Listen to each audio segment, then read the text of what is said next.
அஸ்ஸலாமு அலைக்கும் வரஹ்மத்துல்லாஹி வபரகாத்துஹு. உண்மையான நம்பிக்கை கஷ்டங்கள் மற்றும் சோதனைகளின் நெருப்பு குழியில்தான் சோதிக்கப்படுகிறது.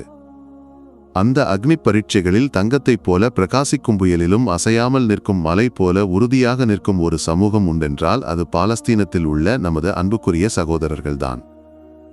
இன்று உலகில் வாழும் கோடிக்கணக்கான விசுவாசிகளின் ஈமானை நம்பிக்கையை விட பல மடங்கு வலிமையானதும் உறுதியானதுமாகும் பாலஸ்தீன மக்களின் நம்பிக்கை.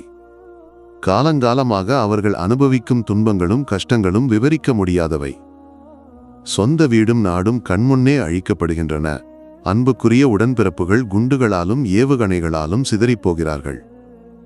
இஸ்ரேலிய அரசாங்கத்தால் அவர்களின் இருப்பிடங்களை அழிக்க முடியலாம், சொத்துக்களையும் செல்வங்களையும் சிதைக்க முடியலாம். ஆனால் அவர்களின் இதயங்களில் சுடர்விடும் அந்த நம்பிக்கையின் ஒளியை அணைக்க இந்த உலகில் எந்த சக்திக்கும் முடியாது. அதுவே அவர்களின் மிகப்பெரிய ஆயுதம். எதிரியின் கையில் உள்ள அதிநவீன ஏவுகணைகளையும் ஆயுதங்களையும் விட 10,000 மடங்கு சக்தி வாய்ந்த ஆயுதம் ஈமான்.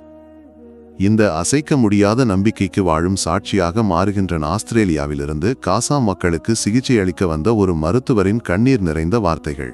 I saw people wake up from their anesthetic, as in mid-operation, and recite Quran. People who said they weren't practicing said they became practicing. They said it brought them closer, and that they got to witness things that they hadn't witnessed before, both in themselves and outside. You had people say, look, we've smelled the musk of martyrs.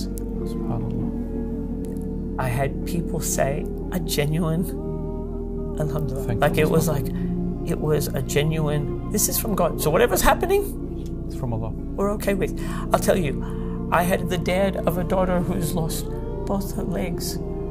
They still say alhamdulillah, but they say it with genuineness. They're not saying it as a காசாவில்தான் கண்ட அற்புதங்களை பற்றி பேசும்போது அவரது வார்த்தைகள் தழுதழுத்தனகன்கள் கண்ணீரால் நிரம்பி வழிந்தன. ஒருவேளை ஆங்கிலத்தில் அவர் பேசிய வார்த்தைகள் பலருக்கு புரிந்திருக்காது. அவர் பகிர்ந்து கொண்ட அந்த இதயத்தை தொடும் அனுபவம் இதோ.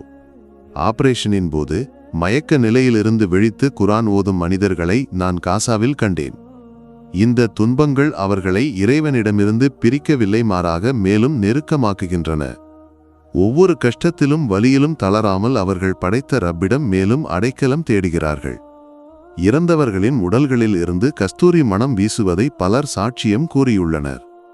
2 கால்களையும் இழந்த ஒரு தந்தை அந்த வலியிலும் புன்னகையுடன் அல்ஹம்துலில்லாஹ் என்று சொல்வதை நான் கேட்டேன்.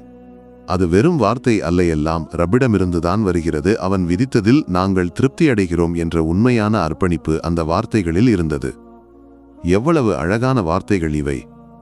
அந்த மருத்துவர் குறிப்பிட்ட 2 விஷயங்கள் நம்மை ஆச்சரியப்படுத்தும். 1, காசா மக்களின் ஈமானின் வலிமை. 2, இறந்தவர்களுக்கு அல்லாஹ் வழங்கும் மகத்தான அந்தஸ்து.